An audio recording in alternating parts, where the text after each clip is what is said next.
আকাশে হঠাৎ ছুটে আসা এক আগুনের লেলিহান রেখা মুহূর্তেই স্তব্ধ করে দেয় গোটা একটি দেশের প্রাণপ্রবাহ।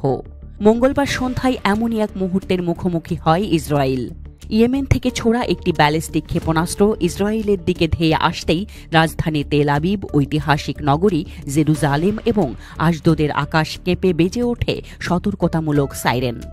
আতঙ্কে স্থবির হয়ে পড়ে শহরগুলো, স্থগিত হয়ে যায় বেন গুরিয়ন বিমানবন্দরে সব ধরনের উড্ডয়ন ও অবতরণ কার্যক্রম।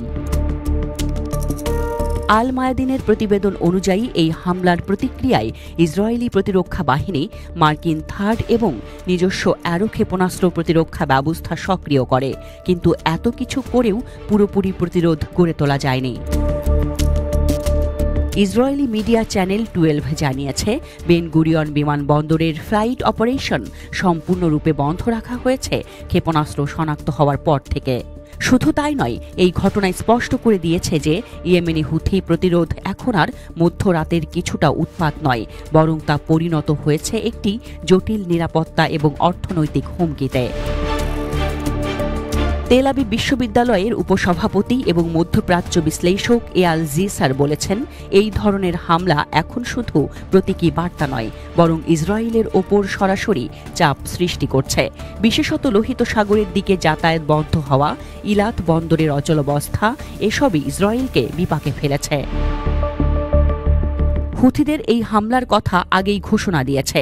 ইয়েমেনের সামরিক মুখপাত্র ইয়াহিয়া সারি সম্প্রতি জানিয়েছেন, গাজার গণহত্যা ও হোদেইদাহ শহরে ইসরায়েলি ও সৌদি জোটের হামলার প্রতিশোধে ইয়েমেন ব্যালিস্টিক ক্ষেপণাস্ত্র হামলা চালায় বীরশেভা শহরে এবং 3টি ড্রোন হামলা চালানো হয় ইসরায়েলি লক্ষ্যবস্তুতে।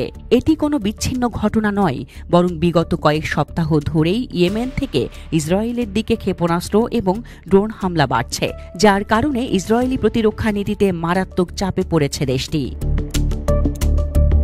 এই ধরনের আক্রমণ ইসরায়েলের প্রতিরক্ষা ব্যবস্থার সীমাবদ্ধতা পরিষ্কার দেখিয়ে দিচ্ছে। যদিও ইসরায়েল এবং যুক্তরাষ্ট্র যৌথভাবে আকাশ প্রতিরক্ষা ব্যবস্থা সক্রিয় করেছে, তবুও ইয়েমেনি হামলার ধারাবাহিকতা তাদের প্রতিরোধ ব্যবস্থাকে বারবার প্রশ্নবিদ্ধ করছে। পরিস্থিতি আরও উদ্বেগজনক হয়ে ওঠে যখন এই হামলা ইসরায়েলের গুরুত্বপূর্ণ অবকাঠামো এবং অর্থনীতির ওপর প্রভাব ফেলতে শুরু করে।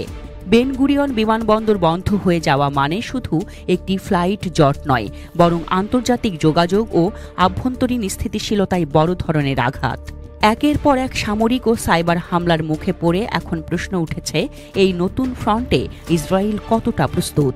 আর ইয়েমেন, যাকে এতদিন অনেকেই পার্শ্ব যুদ্ধক্ষেত্র বলে অবহেলা করছিল, এখন সরাসরি ইসরায়েলের আকাশে হুমকি হয়ে উঠেছে।